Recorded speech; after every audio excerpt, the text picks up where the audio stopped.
वो शुरू करेंगे आगे।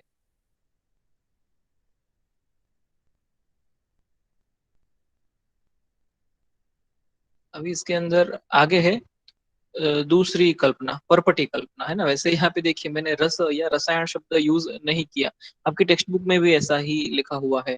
तो वैसे जब हमने यहाँ पे चार नाम देखे थे, तो वहां पे था परपटी रस, है ना। आपके सिलेबस कॉपी में भी ऐसा लिखा है, परपटी रस। लेकिन व्यवहार में जब हम रसशास्त्र के बारे में चर्चा कर रहे होते हैं, या आपकी पेशेंट्स के साथ कुछ बातचीत कर रहे होते हैं, फार्मास्यूटिकल लाइन जो दवाइयाँ बनाते हैं, सभी जगह पे इसका व्यवहार में उपयोग परपटी कल्पना ऐसे नाम से ही उसको बोला जाता है। तो ये है परपटी कल्पना। आपको लगता होगा कि ये तो वैशेज्य कल्पना शुरू हो गया क्या फिर से, ऐसा है ना। उसी के जैसा ही है, मतलब दवाई बनाने का तरीका, एक रीत है दवाई बनाने की, ये है परपटी। तो लेकिन है ये पारद का उपयोग करके बनती है, तो इसीलिए ये जो है रसशास्त्र के अंदर हम पेपर वन के अंदर पढ़ते हैं। और ये जो परपटी है, उसी के सिनोनिम है परपट, या फिर परपटी, या फिर परपटिका। तो आप अगर कहीं पे आपको दूसरा नाम पढ़ने को मिलेगा कि परपट, परपटी, परपटिका, तो कंफ्यूज नहीं होना है, ये वही है, परपटी ही है। तो परपटी या परपटी कल्पना, ये इसके बारे में थोड़ा बहुत तो हम ऑलरेडी पढ़ चुके हैं पारद बंध में। जब हमने वेकेशन से पहले पारद बंध ये पढ़ रहे थे, तो उस समय पे एक कोट बंध करके आया था, है ना। अ, कोट बंध, कोट बंध, ऐसे कुछ बंध पढ़ रहे थे, उसमें जो कोट बंध था वही परपटी है, मतलब परपटी एक तरह का पोट बंध ही है वो। तो पारद को बांधने का तरीका है ना, पारद का चंचलता, दुर्ग्रहत्व दूर करने का जो तरीका था, पोट, तो वही परपटी है, जहाँ पे हम पहले गंधक के साथ पारद को मिक्स करके कज्जली बना देते हैं। जो आगे का पहला पॉइंट आ गया, खलवीय रसायन, उसमें कज्जली। फिर उस कज्जली को गर्म करके पिघला के, पिघलाने के बाद फिर से ढालन करके प्रेस करके एक पापड़ के जैसा स्वरूप दे देते हैं, तो वो परपटी कहलाता है। ऐसा मैंने पहले समझाया था, आज भी फिर से बोला। लेकिन हो सकता है कि शायद कुछ कुछ विद्यार्थियों को समझ में ना आया हो, तो आज हम थोड़ा डिटेल में पढ़ेंगे। तो जनरली ये सगंध होती है, इसके अंदर पारद तो होता है, पारद के साथ साथ गंधक होता ही है। लगभग लगभग सभी परपटियों में गंधक होता ही है। कुछ कुछ परपटी है जहाँ पे गंधक नहीं होता, या पारद भी नहीं होता, है ना, निर्पारदीय वगैरह, लेकिन वो बहुत कम है। मोटा मोटे तौर पे सभी सभी परपटियों में, परपटी कैटेगरी की सारी दवाइयों में पारद और गंधक होते ही है। और ये हमेशा ही सअग्नि होती है, साग्नि या फिर सअग्नि होती है, क्योंकि ये परपटी जो बनाने का तरीका है, उस रीत में यही उसका बेस है कि पहले खरल में कुछ मिश्रण बना लीजिए, बाद में उसको गर्म करना है, पिघलाना है, और बाद में उसको फिर से सॉलिडिफाई तुरंत ही कर देना है प्रेशर देके। तो गर्म करने के लिए अग्नि की जरूरत पड़ेगी ही, इसलिए परपटी कल्पना कभी भी निरग्नि परपटी नहीं है, हमेशा ही सअग्नि परपटी होती है। ये पारद की ऐसी मूर्छना है, मूर्छना यानी कि दवाई बनाने का ऐसा तरीका है, ऐसी रीत है। ये एक यूनिक फार्मास्यूटिकल प्रिपरेशन है। यूनिक क्यों है? क्योंकि ये सिर्फ आयुर्वेद में होती है, ये मॉडर्न साइंस में, होम्योपैथी में नहीं होती इस तरह से, कि उसको गर्म करेंगे और फिर तुरंत उसको बिछा के ढालन करके पापड़ के जैसा स्वरूप दे देंगे, और फिर उसका पाउडर बना के यूज करेंगे, कैप्सूल में भर के यूज करेंगे। तो ऐसी फार्मास्यूटिकल प्रिपरेशन, दवाई बनाने की ऐसी रीत सिर्फ आयुर्वेद में है, आयुर्वेद में भी सिर्फ रसो शास्त्र में है। तो ये यूनिक है, फार्मास्यूटिकल ऐसा जो दवाई है वो यूनिक है। कि जहाँ पे मोल्टन कज्जली, अभी कज्जली मैं हमेशा ही डायरेक्टली बोल दूंगा कज्जली, तो आप समझ जाएंगे कि ये मर्क्यूरी सल्फाइड है, काले रंग का मर्क्यूरी सल्फाइड, है ना। मर्क्यूरी सल्फाइड या सिनाबार दो तरह के होते हैं, एक काला और एक लाल। तो यहाँ पे हमने जो बनाया है वो काले रंग का मर्क्यूरी सल्फाइड है, कज्जली। तो मोल्टन कज्जली, मोल्टन यानी कि पिघलाई हुई, कज्जली तो पाउडर होती है। कज्जली जो है वो काले रंग का पाउडर हमें मिल जाता है, जब हम पारद गंधक को खरल में लेके मिक्स कर लेते हैं, अच्छे से पीस लेते हैं, 2-3 दिन तक पीसते रहते हैं, तब वो काले रंग का पाउडर बन जाता है। तो लेकिन यहाँ पे क्या है, पाउडर कज्जली नहीं है, यहाँ पे है मोल्टन, पिघलाई हुई कज्जली को हम कड़छी में लेके उसको गर्म करेंगे तो वो पिघल जाएगी। वो लिक्विफाई हो जाएगी, सॉफ्ट हो जाएगी, और बाद में उसको कन्वर्ट कर देते हैं। कैसे कन्वर्ट कर देते हैं? फ्लेक फॉर्म में। फ्लेक यानी कि एक पपड़ी के जैसा फॉर्म, एक पापड़ के जैसा फॉर्म, उसमें उसको कन्वर्ट कर देते हैं। तो इससे होता क्या है परपटी कल्पना से? क्यों करना, क्यों ऐसा? पारद गंधक को मिक्स करके कज्जली बना ली थी ना, मर्क्यूरी सल्फाइड बन गया था, दवाई के तौर पे यूज कर लिया तो चलता है। लेकिन इसकी नेसेसिटी क्या है? तो है यहाँ पे क्या है कि कज्जली जो होती है वो गुरु इन नेचर होती है। गुरु यानी कि हैवी होती है। तो अभी यहाँ पे आपको हमेशा आयुर्वेद की परिभाषा याद करनी है। रसशास्त्र पढ़ रहे हैं उसके अंदर आयुर्वेद की परिभाषा याद करनी है कि गुरु, गुरु गुण हमने पढ़ा था जब भी कभी फर्स्ट ईयर में। तो वहां पे क्या था? गुरु मतलब वो वजन में भारी है ऐसा नहीं। वो 5 ग्राम या फिर थोड़ा सा हथेली में लिया तो भी वो बहुत ज्यादा वजन हो रहा है, 10 ग्राम हो रहा है, 100 ग्राम हो रहा है, ऐसा नहीं। लेकिन वो शरीर में जाने के बाद हमारी अग्नि के सापेक्ष में भारी होता है, पाचन करने के लिए भारी होता है, शरीर में जाने के बाद वो गुरु गुण दिखाता है। ये हमें यहाँ पे समझना है। तो कज्जली होती है वो गुरु होती है। लेकिन उसकी अपेक्षा कज्जली की कंपैरिजन में, अगर कज्जली में से अगर हमने परपटी बना दी तो वो जो है लघु हो जाती है, क्योंकि उसमें अग्नि का संस्कार किया जाता है ना, उसमें हम गर्म करते हैं, अग्नि संस्कार हो जाता है। तो फिर वो लघु बन जाती है। किसी भी चीज को अगर आप गर्म करेंगे तो उसमें से कुछ चीजें उड़ जाएगी और कुछ वो हल्की हो जाएगी। और ये लघु है। पाच शरीर के अंदर जाने के बाद ये भारी नहीं पड़ती, ये एकदम हल्की होती है। तो ये यूज की जा सकती है बच्चों से लेकर बूढ़ों तक सभी कंडीशन में। अगर किसी छोटे बच्चे को कुछ बीमारी हुई है, पीडियाट्रिक डिसीज कंडीशन है, अगर किसी कुछ बूढ़े आदमी है जो 80 साल के हैं, उनको भी अगर कुछ बीमारी हुई है तो वहां पे हम परपट्टी कैटेगरी की दवाई यूज कर सकते हैं। और ये जो ब्लू कलर में ये जो फ्रेज लिखा हुआ है, बालाद्य अखिल रोगनुत, ये भी शब्द आपको आ गया एक श्लोक में जब हम पोट कल्पना पढ़ रहे, सॉरी पोट बंद पढ़ रहे थे उस समय पे। बालाजी अखिल रोगनुत, ये शब्द आपने उस समय पे पढ़ा था या आपको ध्यान में आया होगा कि परपटी ये एक ऐसी कैटेगरी है रस औषधियों की, एक ऐसी कैटेगरी है जो छोटे बच्चों से लेके बूढ़ों तक सभी में यूज कर सकते हैं, क्योंकि ये लघु होती है इसलिए। और इसकी शेल्फ लाइफ जो है वो 10 साल है। एक बार आप परपटी बना लेते हैं तो वो खराब नहीं होती जल्दी, इसको हम काफी समय तक स्टोर करके रख सकते हैं। अभी तो हम एयर टाइट प्लास्टिक कंटेनर में स्टोर करके रखते हैं तो ये बहुत ज्यादा चलती है, तो इसीलिए गवर्नमेंट ने भी इसका परमिशन दिया है 10 साल का। इसका एक्सपायरी डेट हम लिख सकते हैं उसके ऊपर। तो ये एक जनरल इंट्रोडक्शन था प्रॉपर्टी के बारे में। फिर आगे उसकी डेफिनेशन, पूरा रिवीजन है ना, ये पूरी की पूरी स्लाइड मैंने आज नहीं लिखी है, ये मैंने पुराने पीपीटी में से ही कॉपी कर ली है। कहाँ से? पोटबंध में से। तो आपने जब भारत प्रकरण पढ़ा है ना, भारत विज्ञान ये चैप्टर पढ़ा, तो उसमें जो पोटबंध था ये वही की वही है, ये वही परपटी की डेफिनेशन है।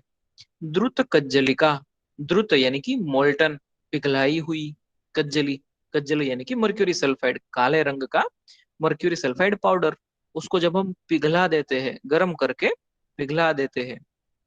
मोच पत्र के चिपटी कृता, मोच यानी कि केला, बनाना, है ना, या फिर केले के जैसा कोई भी बड़ा पत्ता ले सकते हैं, फ्लैट हो, जो जो रफ ना हो, स्मूथ हो, और जो साइज में बड़ा हो, ऐसा कोई पत्ता लेके, या फिर यहाँ पे जो लिखा है वही मोच पत्र, कदली पत्र, या फिर केले का पत्ता लेके चिपिटी कृता, चिपिटी कृता यानी कि क्या है, उसको चपटा बना देना है।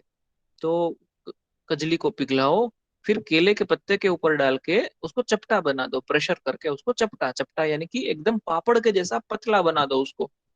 तो सपोट उसी को पोटबंध बोलते हैं, या परपटी स इव उसी को परपटी बोलते हैं। और ये बालाद्य अखिल रोगनुत, ये बच्चों से लेकर सभी सभी एज ग्रुप में ये यूजफुल है। ये कैटेगरी की जो दवाई है वो सभी को निर्भय होकर दी जा सकती है अपने अपने डोज में। तो ऐसी ये परपटी कल्पना है। अभी उसके कुछ एग्जांपल्स है, और हाँ एग्जांपल्स पहले देखेंगे कि सगंध और निर्गंध। हमने इंट्रोडक्शन में ही देखा कि जनरली सगंध होती है ना। तो आप पर्पटी के अलग अलग नाम पढ़ेंगे तो उसमें बहुत बहुत सारे नाम यहाँ पे सगंध के ही आएंगे। लेकिन कुछ निर्गंध पर्पटी भी होती है। तो अभी यहाँ पे आप, अगर आप नोट कर रहे हैं, साथ साथ में पेन और नोटबुक लेके नोट कर रहे हैं, तो कुछ नोट कर लीजिए, है ना, कुछ चीजें इसी स्लाइड के बारे में। जैसे कि सगंध, तो वहां पे गंधक तो होता ही है। फिर रस परपटी सबसे सिंपल परपटी है ना, उसमें सिर्फ दो इंग्रेडिएंट्स है, एक शुद्ध पारद और एक शुद्ध गंधक।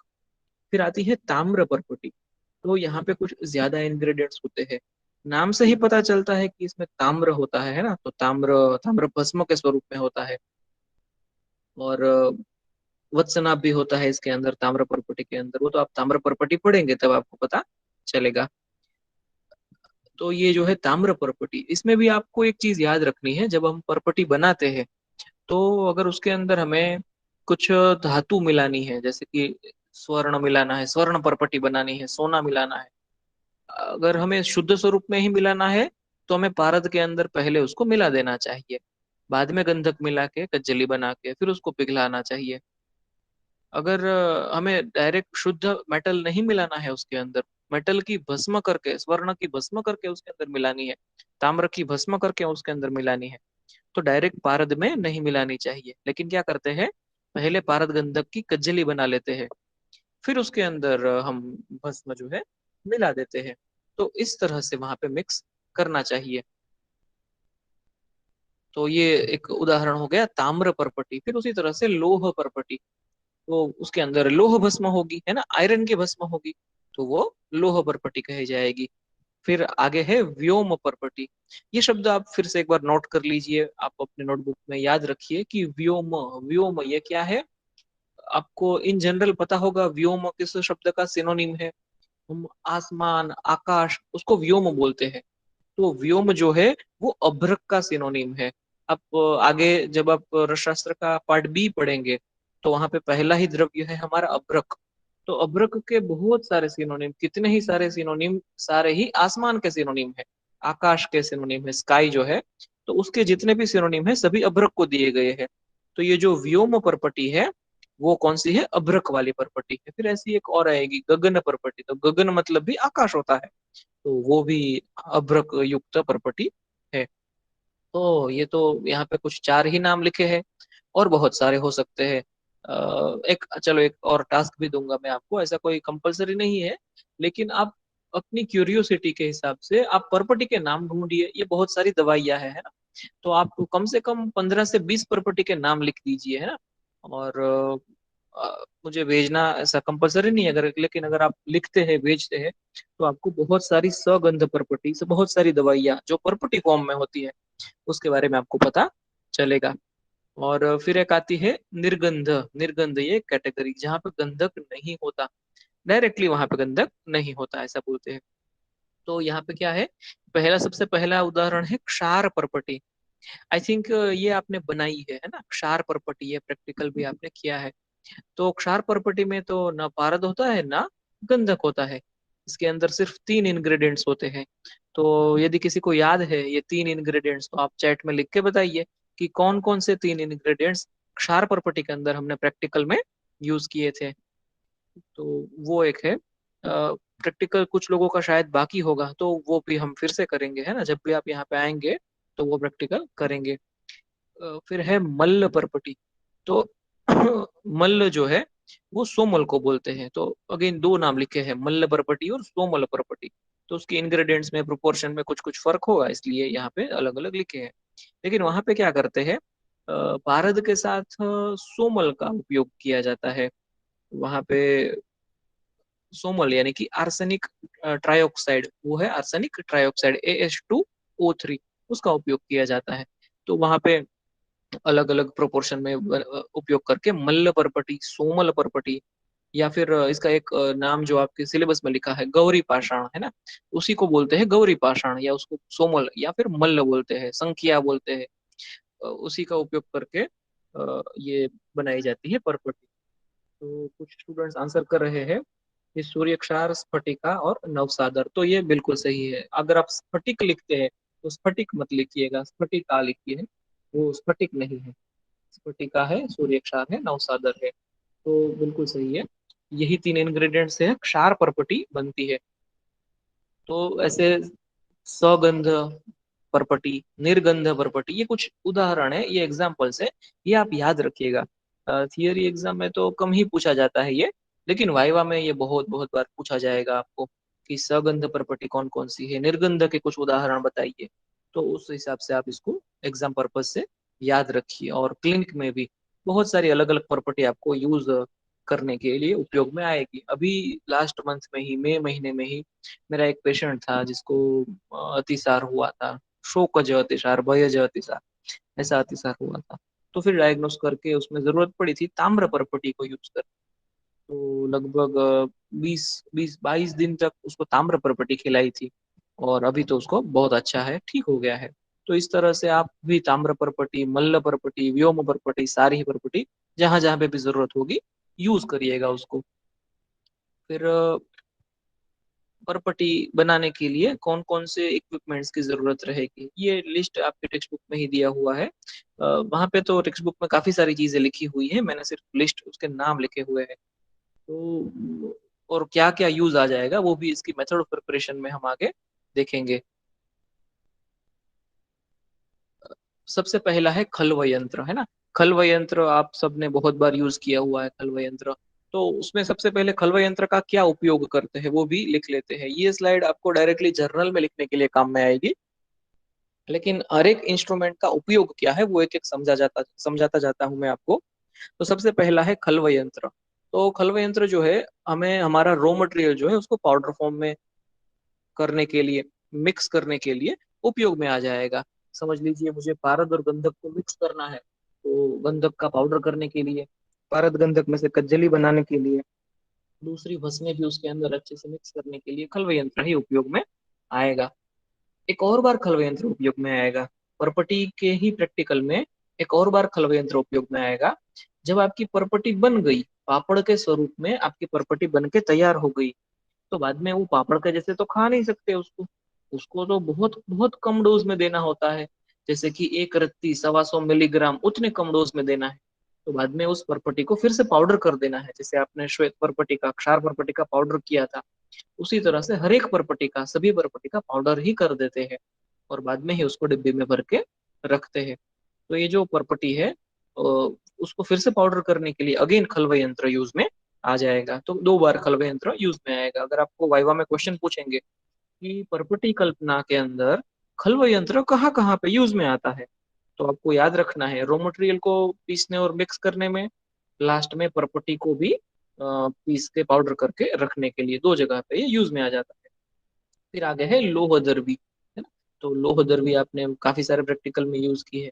तो लोह दर्वी जो है प्रॉपर्टी के रॉ मटेरियल को, जैसे कि कज्जली को, उसके अंदर रख के फिर उसको पिघलाने के लिए, अग्नि के ऊपर लेके जाने के लिए लोह दर्वी का, लोहे की जो लंबा चमचा है उसका उपयोग आ जाता है। हमेशा ही हम क्या करते हैं वहां पे, अंदर घी लगा देते हैं, 1 बूंद 2 बूंद घी डाल के उसको स्मीयर कर देते हैं लोह दर्वी के अंदर के पूरी सरफेस के ऊपर उसको स्मेयर कर देते हैं। तो ऐसी लोह दर्वी उपयोग में आएगी। फिर लोह दर्वी के अंदर हमारा रॉ मटेरियल ऐड करने के लिए हम स्पून लेंगे, है ना। अगर छोटा सा, थोड़ा सा ही रॉ मटेरियल है तो हम स्पैचुला ले लेंगे, या फिर हम स्पून ले लेंगे, क्योंकि हमारे खलवा यंत्र में से मटेरियल, हमारा रॉ मटेरियल लोह दर्वी के अंदर ट्रांसफर करने के लिए चम्मच चाहिए, तो वहां पे स्पून या स्पैचुला का यूज हो जाएगा। फिर एक हीटिंग डिवाइस चाहिए हमें यहाँ पे, और वहां पे ऐसा हीटिंग डिवाइस चाहिए जो कि प्रत्यक्ष अग्नि देता हो। ऐसे हमारा कोई हीटिंग मेंटल वगैरह नहीं चलेगा, तो हमें एलपीजी गैस ही चाहिए, कि जहाँ पे कंट्रोल्ड हीट हो। हमें यहाँ पे मंद अग्नि पे ही पाक करना होता है, वरना वो जल जाता है। तो मंद अग्नि पे ही हमें उसका पाक करना होता है। तो एक हमें एलपीजी गैस और स्टोव चाहिए रहेगा वहां पे, तो वो हीटिंग डिवाइस है। या फिर आप डायरेक्टली भी लिख सकते हैं कि एलपीजी स्टोव और एलपीजी सिलेंडर चाहिए। फिर एक है गोमय। गोमय यानी कि गोबर, है ना। तो गोबर जो है वो भी, इसका भी उपयोग हमें शास्त्र में लिखा हुआ है। फिलहाल तो हम उसका उपयोग नहीं करते, क्योंकि हमारे पास बहुत अच्छे कोटास्टोन के प्लेटफॉर्म है, और प्रेशर देने के लिए भी कुछ कुछ ना कुछ दूसरे इंस्ट्रूमेंट्स का उपयोग हम कर लेते हैं। लेकिन पहले के समय में शायद ऐसा कुछ नहीं हुआ करता होगा, तो फिर उन्होंने, वो लोग क्या करते थे, गोबर का उपयोग करते थे। जो केले का पत्ता है, कदली पत्र केले का पत्ता है, उसके नीचे भी गोबर को अच्छे से रख देते थे, ताकि वो एक अच्छा सॉफ्ट प्लेटफॉर्म बन जाता है। और फिर ऊपर जो केले का पत्ता होता है उसके अंदर भी गोबर का एक पिंड रख के प्रेशर देते थे। तो उस तरह से नीचे का प्लेटफॉर्म बनाने के लिए और ऊपर से प्रेशर देने के लिए भी केले के पत्ते के अंदर गोबर गोमय यानी कि गोबर का उपयोग करते थे। तो वो और कदली पत्र, कदली पत्र यानी कि केले का पत्ता है ना, केले का जो पेड़ होता है उसका पत्ता काफी बड़ा होता है, तो वहां से काट के हम ले सकते हैं। चाहे तो वो केले का पत्ता हो या किसी और भी जो विषैला ना हो, जहरीला ना हो, ऐसा कोई भी वनस्पति का बड़ी साइज का पत्ता हम उपयोग में ले सकते हैं। यहाँ पे भी कैसे करना है कि जो केले का पत्ता है उसको भी हम घी लगा देते हैं, ताकि हम जो गरम गरम कजली जो है, पिघलाई हुई कजली गरम गरम, उसके अंदर हम उसके ऊपर डालेंगे तो वो भी वहां पे चिपक ना जाए। तो उसके लिए भी केले के पत्ते के ऊपर भी हम ऐसा 2-4 बूंद घी डाल के दोनों केले के पत्ते को स्मीयर कर देते हैं। ऊपर का केले का पत्ता और नीचे का केले का पत्ता दोनों को ही घी लगा देते हैं। फिर चाहिए एक समतल पिदानक, है ना। तो ऊपर से प्रेशर करने के लिए एक समतल पिदानक चाहिए, ताकि परपटी जो है एकदम फ्लैट बने। प्रेशर देने के लिए परपटी एकदम फ्लैट बनेगी। फिर स्नेह द्रव्य, स्नेह द्रव्य के तौर पे हम घी का उपयोग करते हैं। अनुक्त है गाय का घी, कुछ भी स्नेह द्रव्य हमें पता नहीं तो गाय का घी तो जरूर ही ले सकते हैं। तो परपटी जो है वो केले के पत्ते के साथ ना चिपके, उसके लिए हमें वहां पे घी को लगाना पड़ता है, और लोहदर्वी में भी घी का उपयोग करते हैं। लास्ट में है उष्णोदक। उष्णोदक यानी कि गर्म पानी का क्या जरूरत है उसकी।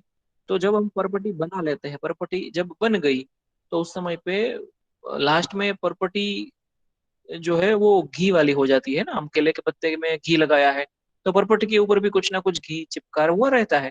तो धोने के लिए, उस घी को निकालने के लिए, परपटी को धोने के लिए गर्म पानी की जरूरत रहती है। तो ऐसे सब इक्विपमेंट्स, इंस्ट्रूमेंट्स वगैरह चीजों की जरूरत इसमें पड़ेगी। अभी आते हैं हम मेथड ऑफ प्रिपरेशन के ऊपर, कि परपटी कैसे बनाई जाती है। तो पहले जो है मैं आपको ये टेक्सचुअल पढ़ के समझाता हूँ, और बाद में उसका वीडियो भी दिखाता हूँ। तो दोनों ही चीजें आपको क्लियरली समझ में आएगी। तो कज्जली पहले बना लेते हैं। कज्जली इज प्रिपेयर्ड फ्रॉम शुद्ध पारद एंड शुद्ध गंधक। शुद्ध पारद लिया हमने, एकदम प्यूरिफाइड मर्क्यूरी लिया है, प्यूरिफाइड गंधक, प्यूरिफाइड सल्फर लिया हुआ है। दोनों को मिक्स करके काले रंग का पाउडर कज्जली बन जाती है। आगे अगर जरूरत है, वहां रेफरेंस में लिखा हुआ है ताम्र परपटी बनानी है तो ताम्र भस्म ऐड करनी है, या कुछ रत्न ऐड करने हैं, या जो कुछ भी है वहां पे पाउडर फॉर्म करके उसके अंदर मिक्स किया जाता है। खलवा यंत्र में लेके अच्छे से उसको मिक्स कर देते हैं। वो सब एक जीव हो जाएगा, एक ही हो जाएगा, सब एक पाउडर हमारे पास मिल जाएगा। तब तक उसको अच्छे से मिक्स करते रहेंगे। बाद में क्या करते हैं, जो ये जो लोह दर्वी है, हमारी लोहदर भी है, उसके अंदर घृत स्मीयर कर देते हैं। घी जो है उसके अंदर लगा देते हैं, एकदम थिन लेयर बन जाएगा लोहदर के अंदर। उसके अंदर कज्जली डाल के फिर उसको माइल्ड फायर पे हीट करना है। यहाँ पे ये मुझे अंडरलाइन करना चाहिए था कि माइल्ड फायर, उसको कभी भी तेज आंच पे गर्म नहीं करते हो, वरना वो तुरंत ही जल जाएगी, हमारा काबू नहीं रहेगा, हम उतनी फास्टली वहां पे नहीं काम कर पाएंगे। इसलिए माइल्ड फायर पे ही उसको गर्म करना है। तो धीरे धीरे थोड़ी समय में आपको पता चलेगा कि ये जो कज्जली एक पाउडर था, काले रंग का पाउडर था, वो पिघलने लगेगा, और आपको एक सेमी सॉलिड जैसा स्वरूप, काले रंग का सेमी सॉलिड स्वरूप दिखने लगेगा, और फिर वो एक गाढ़ा गाढ़ा लिक्विड बन जाएगा। हाँ, ये पानी जैसा या तेल जैसा पतला लिक्विड तो बनता नहीं, लेकिन एक गाढ़ा लिक्विड मिल जाता है हमें, क्योंकि इसके अंदर कुछ हैवी चीजें हैं, मर्क्यूरी जैसा हैवी मेटल है इसके अंदर। तो ये एक गाढ़ा लिक्विड बनेगा। लेकिन ये समवॉट शाइनिंग होगा, लेकिन मर्क्यूरी की शाइनिंग नहीं होगी इसके अंदर। मर्क्यूरी, फ्री मर्क्यूरी तो नहीं होना चाहिए, तो मर्क्यूरी की शाइनिंग नहीं होगी। ब्लैक कलर का ही स्मूथ मिक्सचर हमें मिल जाएगा, जो थोड़ा कुछ शाइनिंग भी होगा, और वो घी की शाइनिंग भी रहेगी। जब आप इसको गर्म करेंगे तो बहुत सारा घी का धुआं भी यहाँ पे आपको आएगा, तो उसको भी संभाल के हमें रहना चाहिए, मास्क पहन के इसका प्रैक्टिकल करना चाहिए। फिर जब कज्जली पिघल जाती है, एक गाढ़ा लिक्विड, थिक लिक्विड हमें मिल जाता है, तो फिर उसको क्या करना है, उसको कदली पत्र पे हमें रख देना है तुरंत ही। उसको उस केले के पत्ते के ऊपर जिसमें घी लगाया हुआ है उसके ऊपर हम डाल देते हैं। उसके ऊपर दूसरा केले का पत्ता रख देते हैं उल्टा करके, और तुरंत ही उसको प्रेशर करते हैं। इमिडिएटली वहां पे प्रेशर किया जाता है। तो जिससे क्या होता है, इमिडिएटली प्रेशर करने से वो बन जाता है एकदम चपटा पापड़ स्वरूप। वो एकदम कन्वर्ट हो जाता है, वो फ्लेक फॉर्म में, यानी कि चपटे पापड़ स्वरूप में वो कन्वर्ट हो जाता है और परपटी बन गई रहती है। लेकिन परपटी ठीक से बनानी है, कज्जली को ठीक से पिघलाना है। कज्जली कच्ची रह जाएगी, ऐसा भी नहीं होना चाहिए। कज्जली बहुत ज्यादा जल जाएगी, ऐसा भी नहीं होना चाहिए। तो हमें अच्छी तरीके से उसका पाक करना है। तो उसकी परीक्षा भी यहाँ पे बताई गई है, कज्जली की, सॉरी, परपटी की पाक परीक्षा। कि परपटी कच्ची तो नहीं रह गई, परपटी जल तो नहीं गई, है ना। तो उसके लिए उसके तीन पाक बताए गए हैं, मृदु, मध्यम और खर पाक। तो आपने वैशज्य कल्पना में भी बहुत सारी जगह पे ऐसे पाक पढ़े हैं, है ना, कि मृदु पाक, खर पाक, तो वगैरह यहाँ पे भी आते हैं। तो रस तरंगिणी में उन्होंने उसके छठे चैप्टर यानी कि छठे तरंग में लिखा है, मृदुः मध्यः खरः च इति पाको अत्र त्रिविधः स्मृतः। अब हमेशा एक बात नोटिस करिए, जहां कहीं पे भी श्लोक में लिखा है स्मृतः, स्मृतः लिखा है श्लोक में, तो बस आपको कुछ और ज्यादा सोचे बिना उसको याद रख लेना है बस।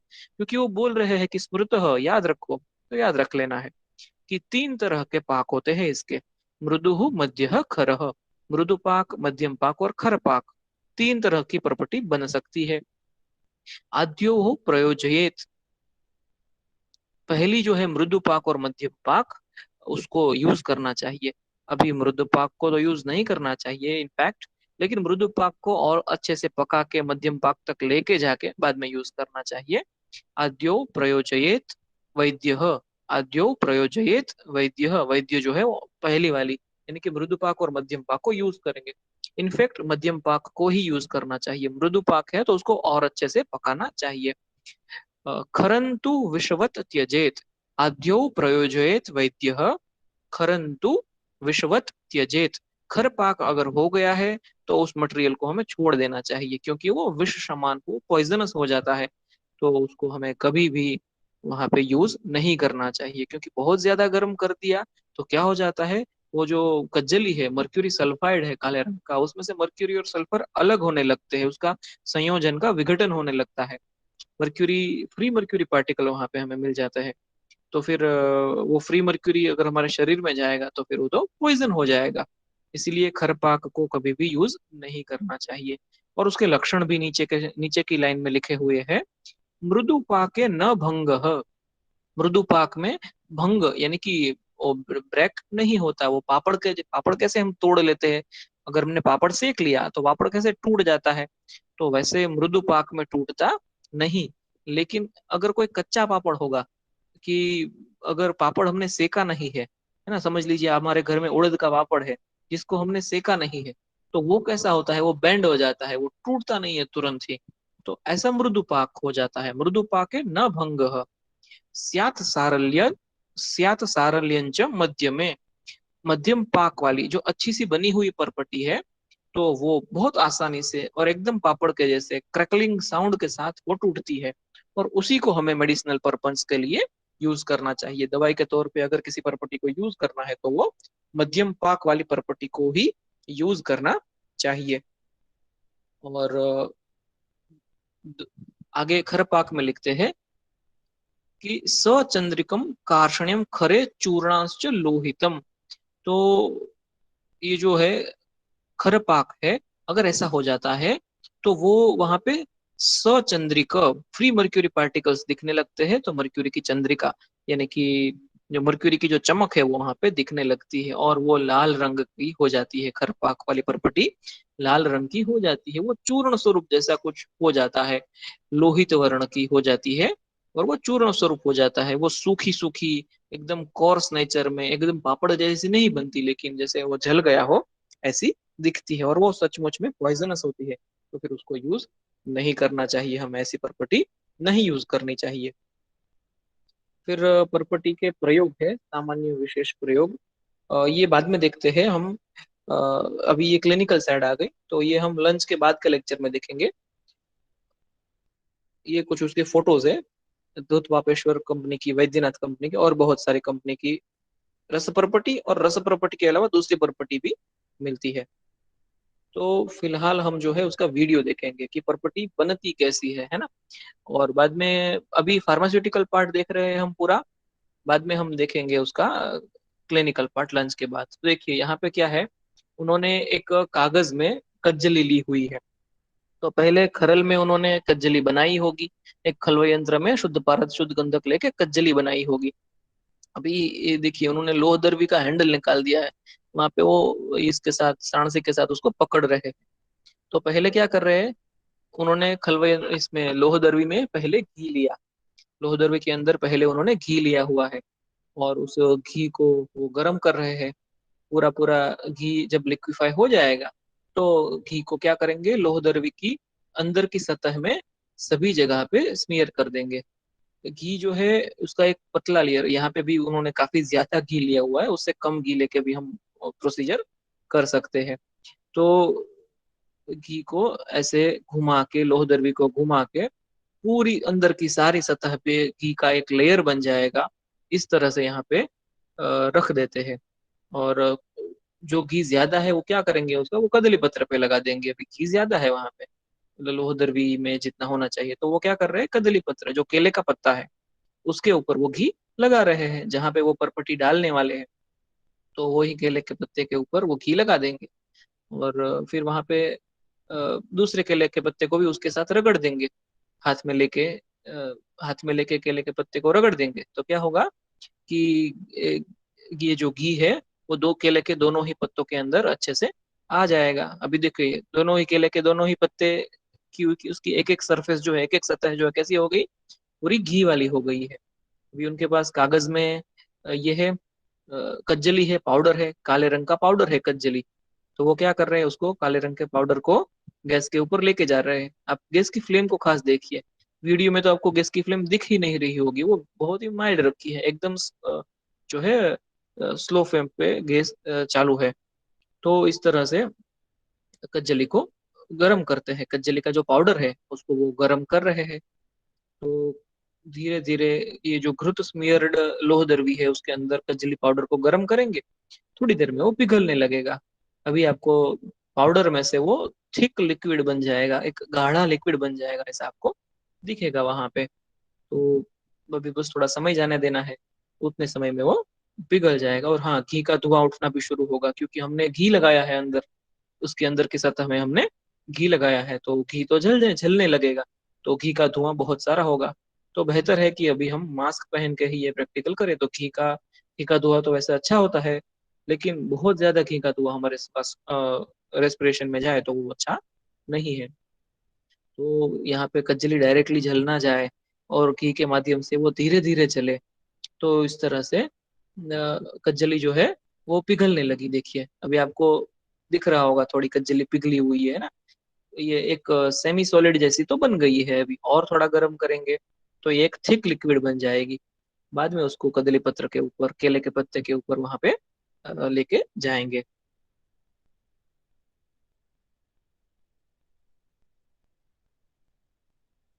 तो काफी सारा धुआं वहां पे हो रहा है, घी का धुआं हो रहा है। और वो अभी सेमी सॉलिड से लेके सेमी लिक्विड तक बन जाएगा। पूरा लिक्विड तो नहीं बनेगा, सेमी लिक्विड तक बन जाएगा, क्योंकि एक गाढ़ा गाढ़ा लिक्विड, थिक लिक्विड यहाँ पे बन जाता है। बाद में उसको लेके जाएंगे केले के पत्ते के ऊपर।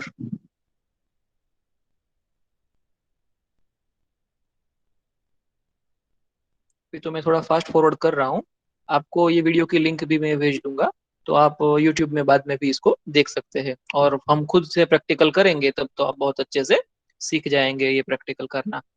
तो देखिए अभी ये और थोड़ा शाइनिंग भी दिख रहा है ना। तो ऐसा कुछ गाढ़ा हो जाएगा, उसके बाद उसको लेके जाएंगे केले के पत्ते के ऊपर, तुरंत ही वहां पे डाल के, तुरंत ही दूसरे केले के पत्ते के साथ प्रेशर देके उसको पपड़ी का फॉर्म बना देंगे।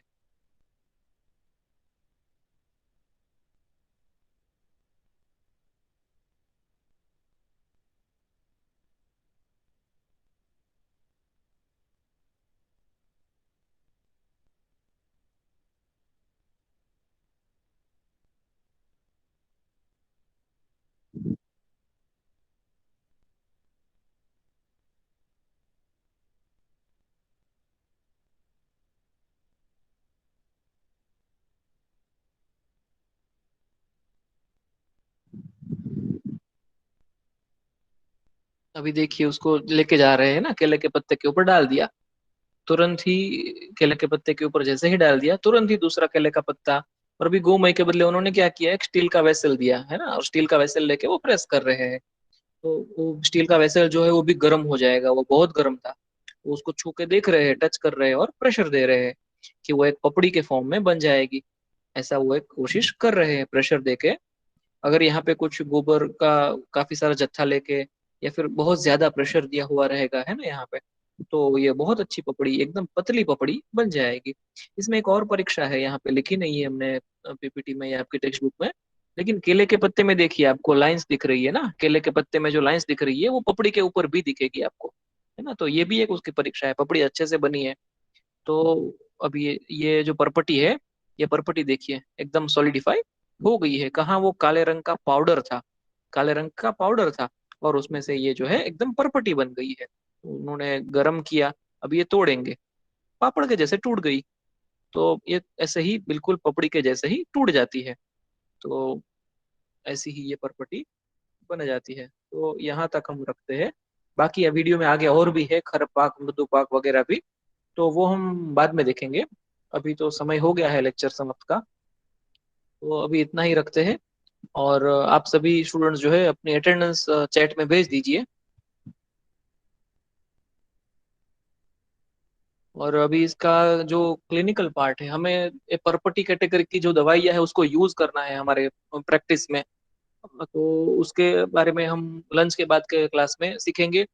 और इसका खरपाक का वीडियो, मृदुपाक का वीडियो आगे और थोड़ा सा वीडियो है, तो वो दिखता कैसा है खरपाक मृदुपाक वगैरह, वो भी हम लंच के बाद के क्लास में देखेंगे।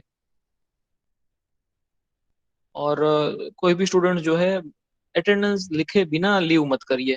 आप अटेंडेंस लिख दीजिए, उसके बाद आप लीव कर लीजिए।